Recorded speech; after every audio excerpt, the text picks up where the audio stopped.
KSK charitable trust ద్వారా వ్యక్తికి oxygen machine అందజేశారు. శ్వాసకోశ వ్యాధితో కొంతకాలంగా ఇబ్బంది పడుతున్న ఓ వ్యక్తికి వరంగల్ కాంగ్రెస్ నాయకుడు కొడం శివకృష్ణ ఆక్సిజన్ మిషన్ అందజేశారు. వరంగల్ కరీమాబాద్ ప్రాంతంలో అంగిడి చంద్రయ్య అనే వ్యక్తి నెట్టుడు బండిపై పాత ఇనుప సామాగ్రి సేకరిస్తూ అమ్మగా వచ్చిన డబ్బులతో కుటుంబాన్ని పోషించుకుంటున్నాడు. గత కొద్ది రోజులుగా చంద్రయ్య ఊపిరితిత్తుల సమస్యతో ఎంజిఎం ఆసుపత్రిలో చేరి చికిత్స చేసుకుంటున్నాడు.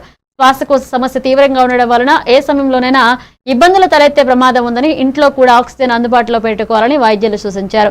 విషయం తెలుసుకున్న కొండా దంపతులు వీరాభిమాని కాంగ్రెస్ నాయకుడు కొడం శివకృష్ణ స్పందించి చంద్రయ్య నివాసానికి వెళ్లి కుటుంబ పరిస్థితి చూసి చెల్లించిపోయాడు. మీకు నేనున్నానని ధైర్యం చెప్పి తన కేఎస్కే చారిటబుల్ ట్రస్ట్ ద్వారా 52,000 విలువ గల ఆక్సిజన్ మిషన్ కొనుగోలు చేసి చంద్రయ్య కుటుంబానికి అందజేశారు.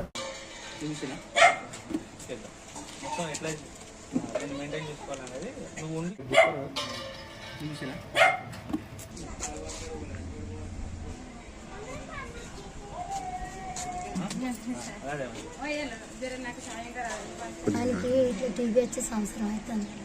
ఎవరు అన్నది అన్ని దగ్గర ఎవ్వరూ పట్టించుకోవట్లేదు. కొంతమంది చెప్పారు ఇట్లా శివన్న సాయం చేస్తాడు అని చెప్తే, సరే శివన్న ఇట్లా సంగతి అని మా ఇంటికి వచ్చి మమ్మల్ని ఆలోచించుకొని మమ్మల్ని కనుక్కొని మా పరిస్థితులు చూసి ఇక్కడికి వచ్చి మిషన్ ఇప్పించింది. మాకు సాయం చేసింది. నేను ఎప్పటికీ మర్చిపోను. లైఫ్ లాంగ్ జీవితాంతం గుర్తుపెట్టుకుంటాం. ఈరోజు ఈ యొక్క చంద్రయ్య గారు నిరుపేద కుటుంబానికి సంబంధించిన రెక్కాడితే కానీ డొక్కాడని పరిస్థితుల్లో ఉన్న పర్సన్కు అతనికి ఆరోగ్యం బాగలేదని చెప్పేసి నాకు ఒక 2 days బ్యాక్ వాళ్ళ భార్య పద్మ గారు నాకు ఫోన్ చేశారు. ఫోన్ చేసి, శివన్న నేను ఇట్లా పలానా ఏరియా నుంచి మాట్లాడుతున్నా అని చెప్పారు.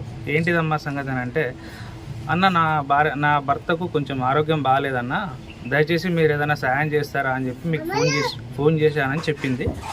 చెప్పగానే సరే అమ్మ నేను ఇంటికి వచ్చి చూస్తాను, చూసిన తర్వాత నాకు తోచిన సాయాన్ని నేను చేస్తానమ్మా అని చెప్పి మాటిచ్చి చెప్పిన అరగంట లోపే నేను ఇక్కడికి రావడం జరిగింది.